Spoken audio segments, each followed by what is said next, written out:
that consultation is ongoing, and of course we are looking at options of reviewing it, and that discussion is at, I'll say, final stages. Okay. So I can't give you any direction at the moment, but it is discussion is ongoing. Okay, able to clarify the status of the standby arrangement with the IMF?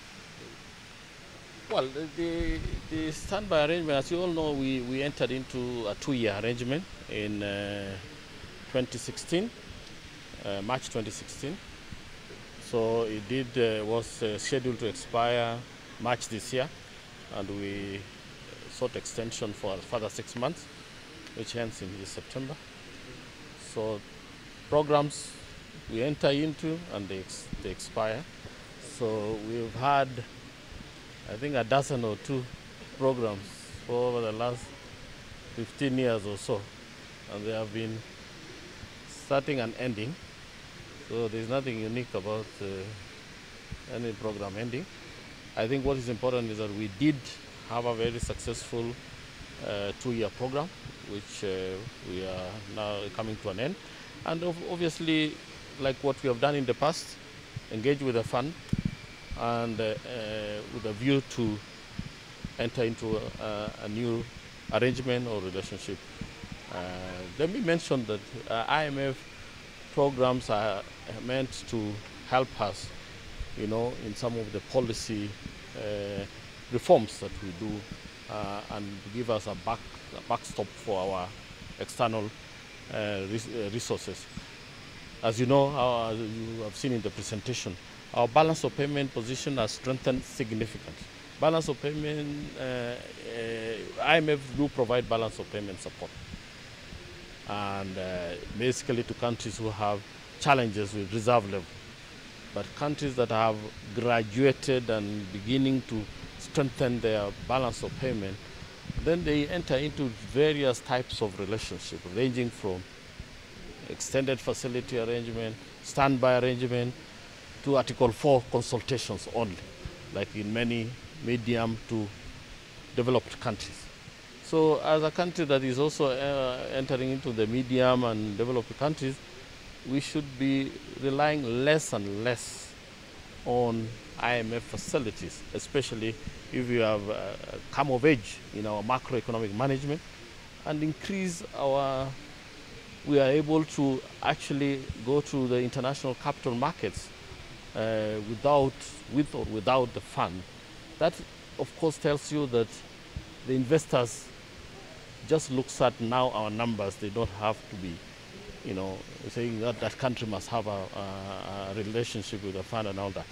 But having said that, we will definitely continue to engage with the fund. But I wanted you to get it very clear. Countries do have very different arrangement facilities, depending on what level of the economy you are in. So, in fact, the IMF have what is called, you should not continuously rely on IMF resources going forward. You should graduate and become our own country in a way. But as I said, yes, program now has come to an end, and we will definitely be engaging going forward. When you talk about reviewing the VAT one by law, one. Yeah, when you talk about reviewing the VAT law, what exactly do you mean? Review means review. What it means exactly that.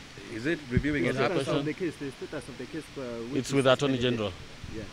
Any other question? Of the international capital markets, plans for a third sovereign bond. Sorry? Yes, speaking of tapping into the international capital markets, plans for a third sovereign bond this year? Oh, well, as we have indicated previously, we are there to stay. We will access when we need it, or not access if we don't need it, So you don't go to a market and disappear. You're supposed to be there for other reasons, not necessarily raising money. You also, when your investors are holding your bonds, you constantly have to engage them. Bonds are also that you have taken mature, you refinance them, and do many other things. So you need the international market to do all those as you do all manner of what it entails in terms of managing debts that you have taken from international market. So it's not a stop and go thing. Tell me any country, South Africa, they were there 1960s and they are still there. They raise money. Nigeria, the same thing. So this issue of, Eurobond 1, 2, 3, 4, that's not what you are there to stay, and just like domestic market. Treat it like any other domestic market. We are there weekly, we are there monthly to issue bonds. That's what's happened there. So, and you are there for different reasons, not raising new money, sometimes on refinancing or fine-tuning your products. There, that's all what it means. So I want you to get that clearly. That is really the idea behind it. That is, and we're also setting the benchmark for the private sector also to issue international bonds. That's why, because if government is not there, how will the private sector here in Kenya access international money so that they don't necessarily have to rely on domestic resources, but they can also rely for money outside there. Supplementary budget? Supplementary budget. What will you aim to achieve with it as a household? We have not started anything on the supplementary process, but obviously we have done it before, but we will be doing a supplementary budget when time comes. How would you fill the hole that will be left in the fuel VAT? That depends on the discussions we have now. We will advise you as soon as that is concluded. Mr. Rotich, is the loss of the IMF facility a call event on the Eurobond too that was issued in February? That's right. The IMF facility, the expiry, is it a call event on the Eurobond? There's nothing like that. In the prospectus it says loss of IMF facility. I think you misinterpreted what it means. So what is it like? You can come here and take you through what it is. You don't interpret. It doesn't say that. Okay. Yeah, right. It doesn't. When you are in the fund, when you are in the, there are countries who issue bonds without necessarily having a program. Yes. There are many. Yes. South Africa and all. It doesn't. There's no link, and I think it was clarified to you by the PS. Okay. And then the debt sustainability and Article 4, the country asked for more time to review the documents. I'm curious. No, that is done. I think IMF is supposed to release that anytime. Okay. We have given them a go ahead. Maybe they're doing their own internal processes, but that was concluded in I think June, July, thereabout. Yeah. But which, as I said, we completed the process with the fund successfully. So this is done. So basically, we are waiting for them. They can release anytime. Right. What do you expect to be the impact of definitely we know that there has been a lot of debate on what is likely to be the impact of the VAT on the economy. I want to hear from the National Treasury. If, for example, the law is suspended, or if the law continues, what are the likely scenarios in regard to the economy? I had indicated to you that we are currently reviewing or looking at all options, and consultations, discussions, which started last week, are ongoing. They are at advanced stages, and we will definitely be informing you shortly. But I think what is important to know is that we want to move to, because a country that now wants to begin to finance its development programs on its own going forward, as you indicated in the presentation. It's a good thing. We have many good programs for the country, particularly on the areas of education, cash transfers, and all that.